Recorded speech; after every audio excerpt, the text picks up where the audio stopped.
Hi everyone, and welcome back to my channel.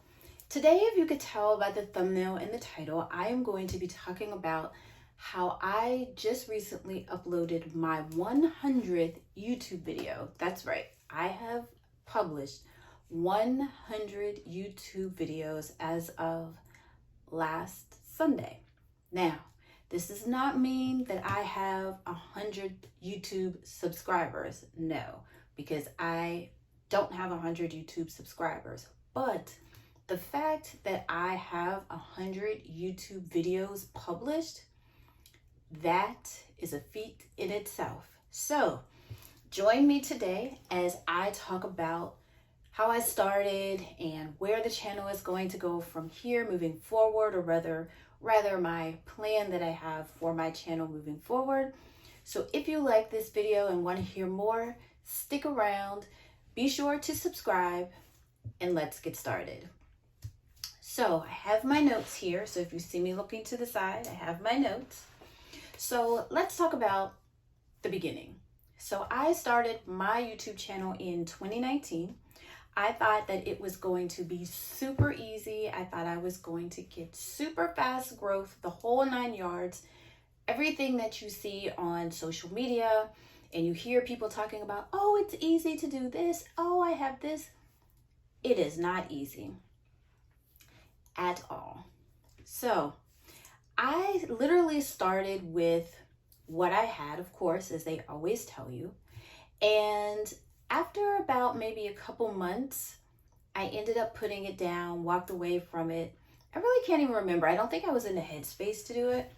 But then around 2020, 2021, I picked it back up again and started doing YouTube as a form of long content along with my podcast.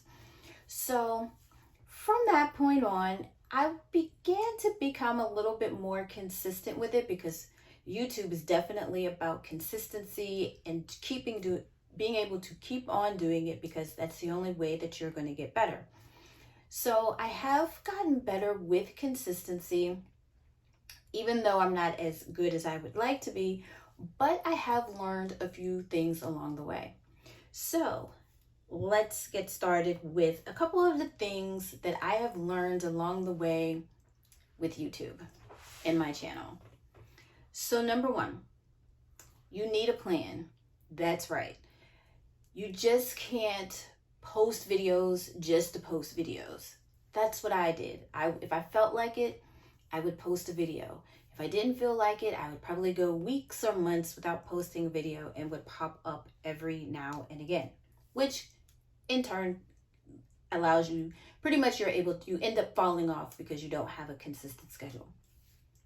So I was listening and watching a YouTuber here on YouTube. His name is Roberto Blake, and he said to film your first 100 crappy videos. So literally, some of my videos have been crappy.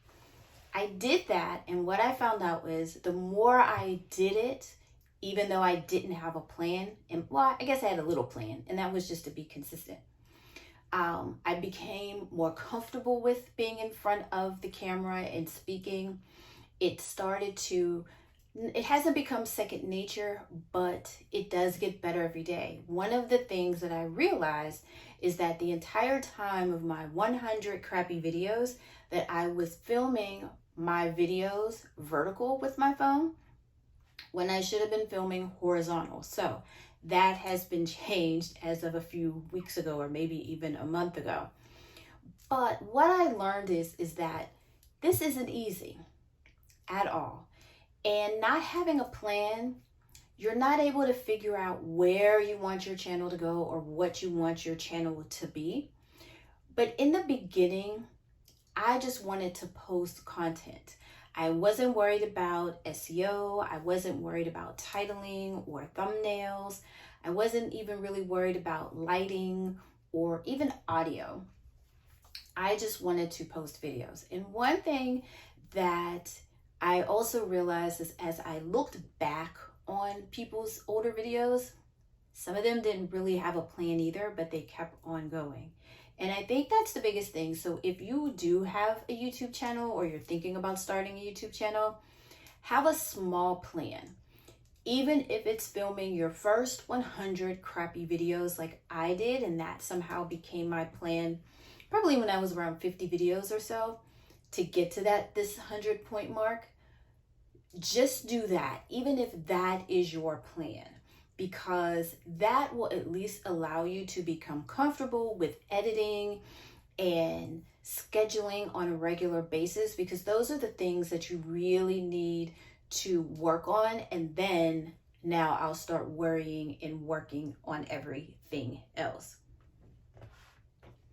Number 2, be consistent. This is where I do struggle with social media in general. But besides my podcast, this is the second thing that I can actually say that I am being a little bit more consistent with on a regular basis, because one, I've learned how to batch record.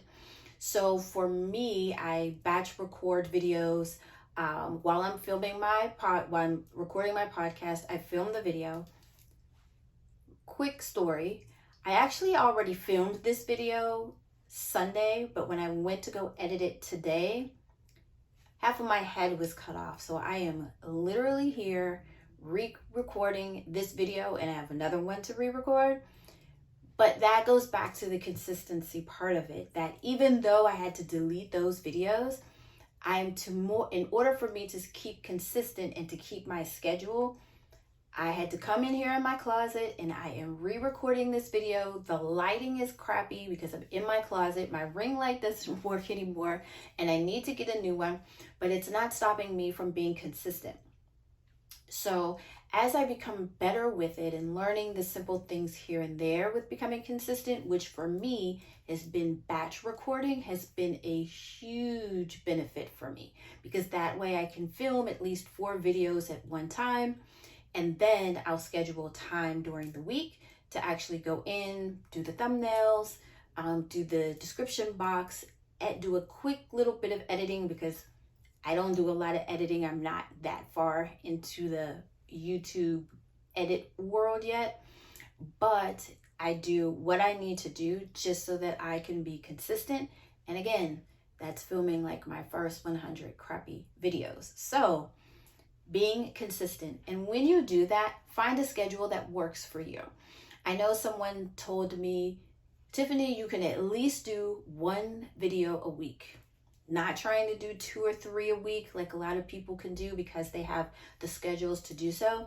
But for me, because I only have 1 a week, that is something that I can do and that I can actually keep up. So you always want to be consistent. And number 3, and you hear this all the time, and I'm going to tell you the same thing. Just start with what you have. Do you know, if you go back to my first videos in 2019, do you know I filmed those with my iPad? And I still have that same iPad. It wasn't the greatest audio on it at all.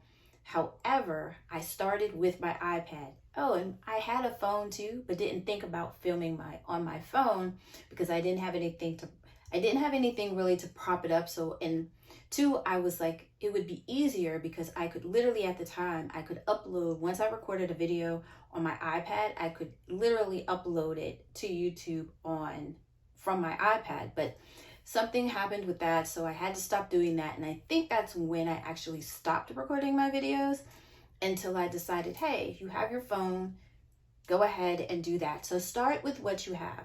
Now, I looked at getting fancy cameras, but they're a bit on the expensive side.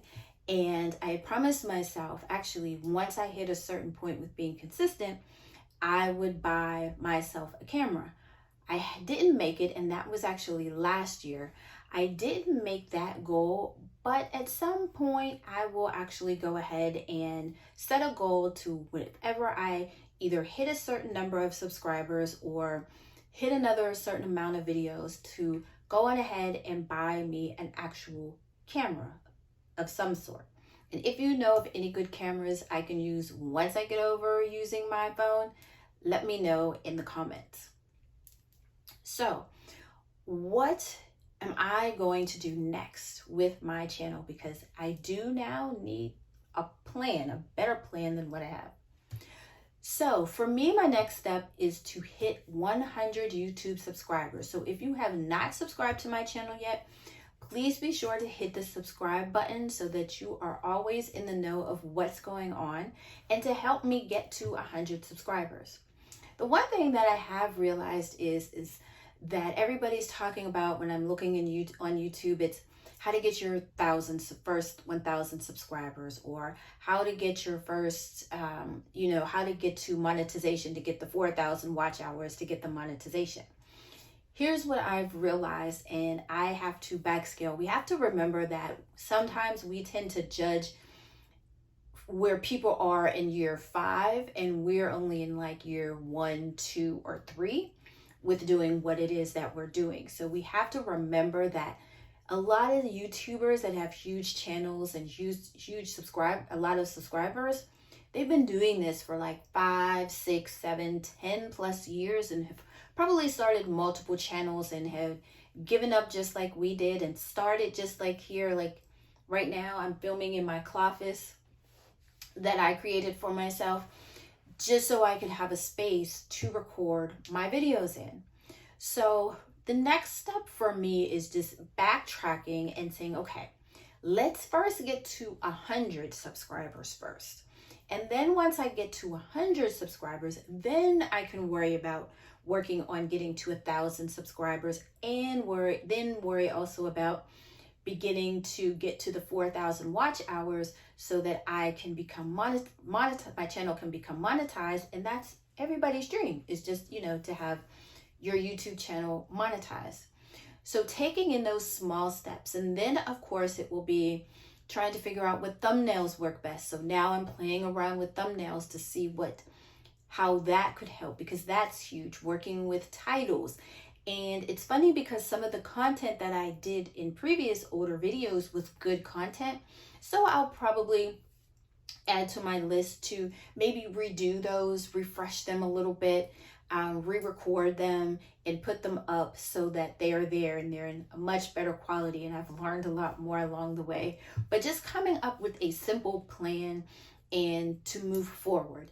And if you're starting out, and even though I'm still new at this, if you just want to get to 100 subscribers, that's fine. It's nothing big. What I've learned is that YouTube is for the long haul. Some of the things you have to remember is YouTube is a search engine. So even if a video gets 0 views today, 7 months from now, it may get 1,000 views. So you have to remember that people are looking for certain things when we come on YouTube, because I know I do. Like recently I was looking for information on an American Express Blue Cash and the Everyday Card. I'll use that for an example. And when you type in, all these different options and videos come up. So it's those small things now that I will be using moving forward.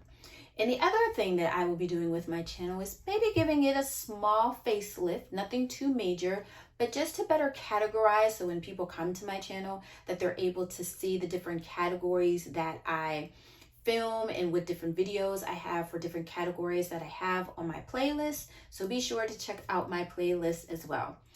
So I hope you enjoyed today's video, and I hope this encourages you to keep on going with your YouTube channel, because I know I am, and I'm actually having a lot of fun with it when I'm actually filming like I am today. So with all that being said, I hope you guys have an amazing rest of your week, and let me know in the comments where you are at in your YouTube journey and what goals you have moving forward, say for the next year that you have for your YouTube channel. Maybe we could all work on all of this together. But with all that being said, I hope you guys have an amazing rest of your week. Stay healthy, stay safe, and I will talk to you guys in my next video. Bye, guys.